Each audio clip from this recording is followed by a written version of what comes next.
Hi, guys. Welcome again to Manly Lifestyles. I'm your host, Kevin Manley. Excited that you are here.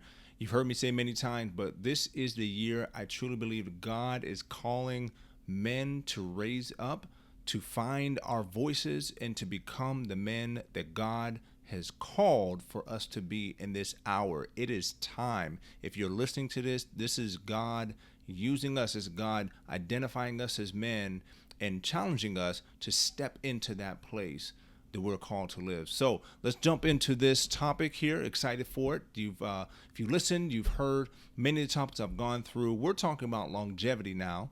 So last week we spoke about the why behind it, so that we understand that there's purpose behind it. We understand there's calling, and we also understand that God attaches blessing to those who actually do follow through on understanding this purpose that God's placed in within longevity. So understanding that, now we're transitioning to the how. So is how to create longevity in your life as a man, as a father, as a dad. How do we do that? Three simple things I want to identify here or go through. One is to identify things that carry significance beyond the immediate. You have to be able to identify things that take you beyond the temporal.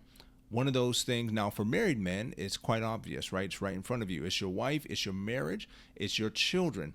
These are things that are going to last a long time. And we want to be able to be focused in on that and identify that. Now, it's something that we shouldn't just gloss over, because you have to be intentional. There's a lot of men who simply have these things. They have a wife, they have children, but they're not engaged. They're not thinking in that line. So we have to be thinking intentionally and putting things behind what we're doing, so that things can actually begin to move and we see progress. So if you're married, you're thinking about your wife, you're thinking about your family, you're thinking about your children. You can also be thinking about your career. That's something beyond just simply working a job, but you're thinking, what can come out of this? I challenge you, don't just let it be a job, but think, what is the work of my life? Whether you're a pastor, whether you're an elder, whether you're someone that's working in various capacities, maybe a nonprofit, or maybe you are running a business. Maybe you're a CEO, maybe you're someone that's finding employment. Whatever it is, it's important to find longevity. We have to be able to find longevity, because that's where we can have the right level of impact. Everyone should be thinking in terms of longevity when it comes to the purpose that God has placed on your life, because God is a generational God. So his intent is not that things would stay in you. His intent is not that he would deposit things in you for the purpose of you just simply shining and showing everyone that you have something. That's not God's intent. God's intent is that he would plant, but that he would reap a harvest. We see that all throughout the word. So God plants things in you. He plants things in me. And we as men are then called to pour that into others, to release that into others, because we're thinking in terms of longevity. We're thinking in terms of the generations that are coming after us. What is the world going to look like after you're gone? And it should have the impact, not only the imprint that you left, but what you imparted as well to another generation, so that they can be blessed and they can carry that on to the next generation. So very important, again, that we are identifying things that are beyond the immediate. If you're single, you have to be thinking, how do I move to that next level of finding a spouse? I have to get my life together, right? I'll be the first one to say I had to do that. So you have to be thinking in terms of that, thinking broader or more broadly, and incorporating things into your life that are going to bring you into a place of longevity and thinking beyond yourself. Next thing here is to determine to commit yourself to something worthwhile. You have to be able to do that. Now, I challenge you to identify small things and build up to that. If you've heard any of my other videos here, that is something that is very crucial, is to not just think that you're going to take the mountain on the first day. You have to have your lion and your bear before you get to Goliath. So you have to be thinking, how can I build this type of discipline or this character aspect in my life? I have to begin to build towards that. So I'll give you an example. So I have a dog tag here that I've worn for years. And the way I acquired it was that we had a men's group, and it was, I think it was around March of that year, and the snow came down fairly heavy. We actually planned a run, and it was just something that our men's group was doing, a great opportunity for guys to get together and commit themselves to this marathon. But the intent was that it was creating a brotherhood. And so part of the requirement to enter into that, if you will, was to do this marathon on a Saturday morning. You come out early morning, you run this, and it was demonstrating the level of commitment that we were showing at that point. So for me, I hadn't worked out in a long time. I had some tennis shoes on that had no tread, and I'm out there in the snow. And so I'm running out, and literally I'm slipping and sliding all over the place.